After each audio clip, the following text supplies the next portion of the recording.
Ele foi diretor do Senado, é o presidente do PTC do Distrito Federal, preside também a COF na Câmara Legislativa e está no seu segundo mandato como deputado distrital. Conectado ao Poder de hoje, nós vamos bater um papo com o deputado distrital Agaciel Maia.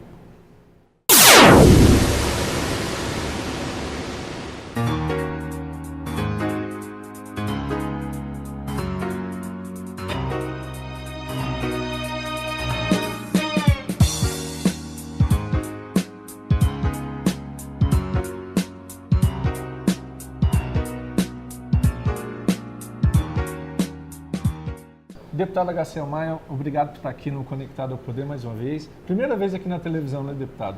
É verdade, mas para mim é um motivo de satisfação. Está sempre sendo entrevistado e é uma oportunidade que nós temos de prestar conta do que estamos fazendo.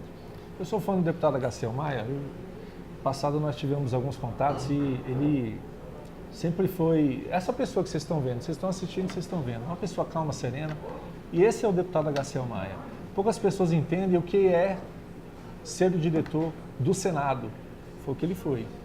Eu poderia até brincar aqui agora, brincar com você que está em casa assistindo a gente, porque o diretor do Senado, em muitos dos casos, o deputado não pode falar isso, mas eu posso.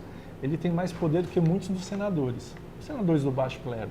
O deputado não pode falar isso, eu nem colocaria ele nessa situação. Mas esse é o deputado Agaciel Maia.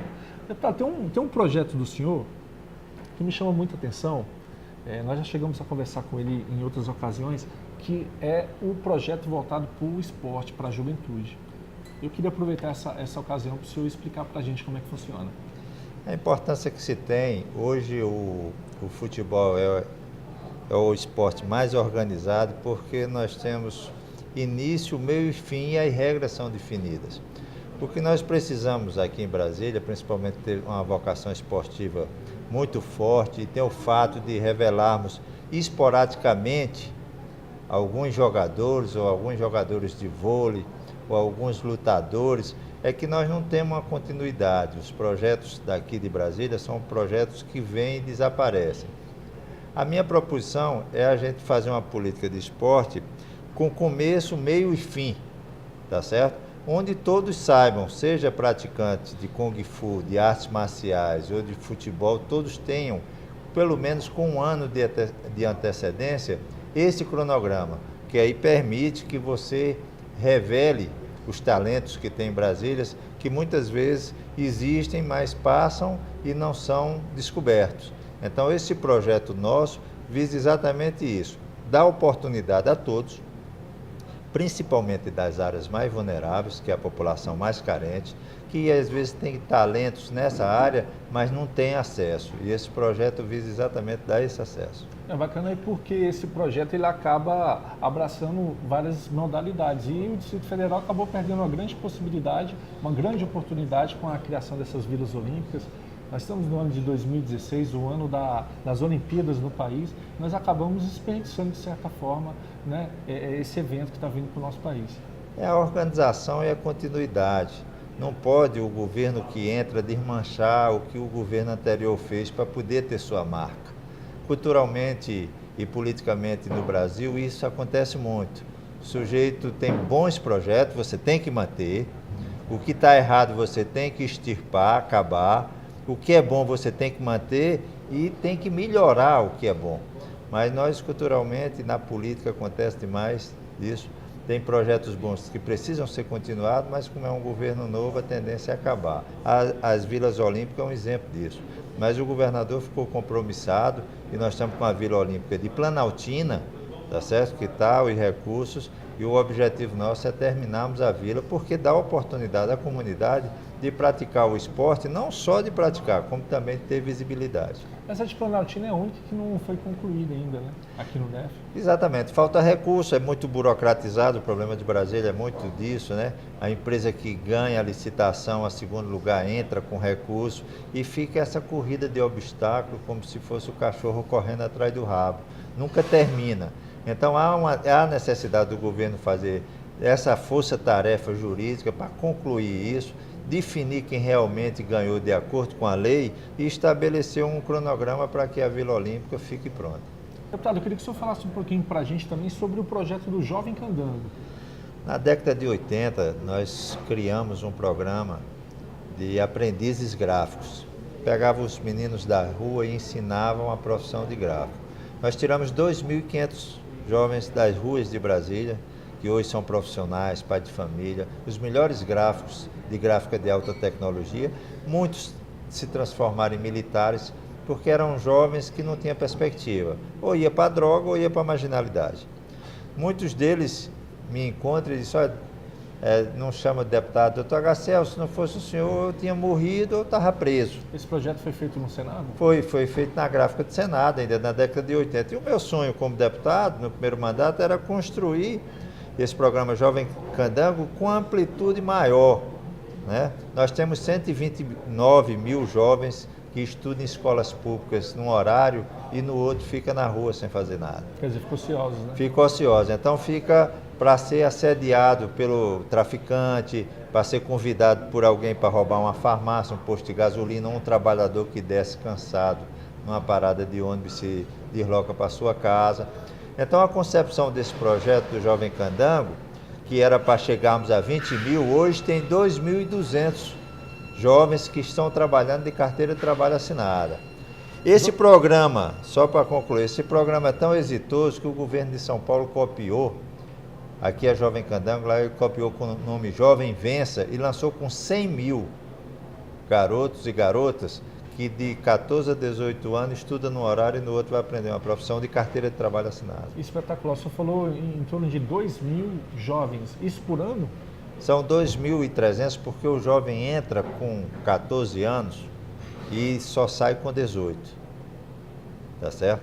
Por isso que nós precisamos ampliar. Há um compromisso do governador de ampliarmos esse projeto para 20 mil jovens.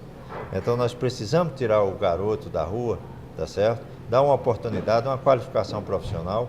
É impressionante como nós que criamos esse projeto aqui em Brasília, hoje já existem cidades no Brasil, cidades com 500 mil habitantes, que tem mais jovens nesse programa que teve a criação aqui em Brasília do que no próprio Distrito Federal. Queria que o senhor falasse um pouquinho sobre a Comissão de Economia, Orçamento e Finanças, da qual o senhor é presidente. A comissão ela é responsável por examinar e dar parecer no orçamento de Brasília. O que a gente tem adotado, eu fui relator do orçamento em 2011 e 2012. Uma maneira bem radical, conforme eu disse, em 2011 e 2012 nós não tivemos crise nenhuma no governo do Distrito Federal. Eu não aceitei superestimar receitas, tá certo? Eu não aceitei subestimar receitas. Nós fizemos um relatório em cima de dados e informações, dados históricos, e não tivemos problema nenhum. E foi pela primeira vez, talvez no Legislativo brasileiro, onde um relator dá um parecer que nem os deputados emendam, nem o governo bota veto. Então isso foi inédito em termos legislativos. Voltei a ser o relator do orçamento para 2016, desse ano, adotei o mesmo procedimento. Eu acho que nós temos praticamente 40 bilhões de reais, que é a economia do GDF, que é lançada esses valores para ser gastos aqui dentro de Brasília, é 10% a mais do que em 2015. Então nós temos todas as condições do governo começar a se recuperar economicamente. Havia um crescimento econômico de Brasília, mas eu bato sempre nessa tecla. Não adianta ter dinheiro, tem que ter gestão, tem que ter alguém preparado, tem que ter alguém competente e tem que ter o profissional também dedicado ao trabalho. Então nós precisamos de bons administradores e precisamos de bons secretários de Estado. Quer dizer, não adianta ter um orçamento ali, uma peça impressa, perfeita, se o governo não fizer a parte dele, colocando as pessoas corretas ali à frente da gestão das pastas do Distrito Federal. Eu costumo dizer que é a mesma coisa de você ir no supermercado, comprar tudo que há de melhor para fazer um bom almoço e entregar para um cozinheiro que não sabe cozinhar. Ele vai pegar aquelas comidas, a especiaria que são de primeira linha e não vai fazer uma gororoba. No serviço público não é diferente. Existem os recursos, realmente houve uma crise financeira, mas nós estamos conseguindo sair dela, mas precisa de pessoas preparadas para manusear esse dinheiro, transformar o orçamento de Brasília em melhoria da qualidade de vida para nós que moramos aqui. Como é que o senhor avalia esse primeiro ano do governo Rodrigo Hollenberg? Todos nós acompanhamos de perto, e foi um ano de uma grande crise institucional para o governo, acho que é a maior de todos os tempos aqui no DF. Como é que o senhor avalia agora para esse segundo ano? Já que o senhor foi o responsável ali pelo orçamento, o senhor acha que nós teremos aí um ano melhor? Janeiro de 2015, quando o governador tomou posse, praticamente todas as categorias estavam de greve, porque não recebiam os salários. Então havia um quadro muito negro, né? Uma situação caótica das economias de Brasília. Então nós conseguimos organizar razoavelmente o governo, chegar ao final do ano sem nenhuma categoria em greve, tá certo? 2016, há uma perspectiva de começarmos a fazer um investimento, tem 1,5 bilhão mais ou menos para investir na cidade, é pouco, porque hoje praticamente 80% do orçamento do Distrito Federal é destinado a pagamento de pessoal, então é complicado para o governo tem que ser criativo, tem que ir atrás de recursos no governo federal, tem que fazer captação de recursos em organismos internacionais. Nós temos capacidade de endividamento de 4,5 bilhões e atualmente só temos 500 mil, ou seja, é um sétimo, é o único estado da federação, unidade da federação, que não tem nem 20% da capacidade de endividamento completada. Então, tudo isso são ingredientes, se o governo colocar pessoas competentes para ir atrás desses recursos em organismos internacionais, ou até mesmo em BNDES, Caixa Econômica, Banco do Brasil, se o governo colocar bons gestores nas políticas públicas de saúde, segurança, transporte, nós temos no Distrito Federal, diferentemente dos outros estados, que já estão totalmente engessados, porque não tem capacidade, não tem para onde ir, a economia de Brasília ainda tem muitos nichos de buscar recursos e promover o desenvolvimento do Distrito Federal. Agora tem que ter muita determinação, né? Eu costumo dizer que tem que tirar os pés do chão, como diz a música baiana, tem que a turma se esforçar, trabalhar dobrado, porque em crise só tem uma solução, tem que ser criativo e dobrar o seu trabalho diário, só tem isso. Tá, deixa eu ver se eu entendi. O GDF então terá aí aproximadamente 1,5 bilhão para investir na cidade, mas ele pode, se optar por isso, fazer empréstimos na casa em torno de 3,5 bilhões, é isso? Em torno de 4 bilhões de reais em captação de recursos. É lógico que precisa de pessoas preparadas, inclusive eu fiz sugestão para o governador de que não pode botar secretários para ir atrás desse recurso, porque o dia a dia já ocupa demais essas pessoas. Tem que ter pessoas preparadas, que tenham um bom relacionamento com esses organismos internacionais, que já tenham a expertise, a experiência de ir lá buscar esse recurso, porque se tiver criatividade, tiver esse esforço, Brasília pode exatamente ter uma capacidade de desenvolvimento muito grande. Diferentemente das outras unidades da federação, Brasília passa por essa crise, porque o país todo passa, mas nós somos, em termos de economia, quem tem mais opção de sair dessa crise. Olha, eu quero agradecer aqui a vinda do deputado HCL Maia ao programa Conectado ao Poder. Fica a dica para o governo. O deputado acabou de dar uma boa dica aí para nós sairmos dessa crise, viu? Agradeço a sua companhia e no próximo domingo estaremos de volta aí com mais um convidado Conectado ao Poder.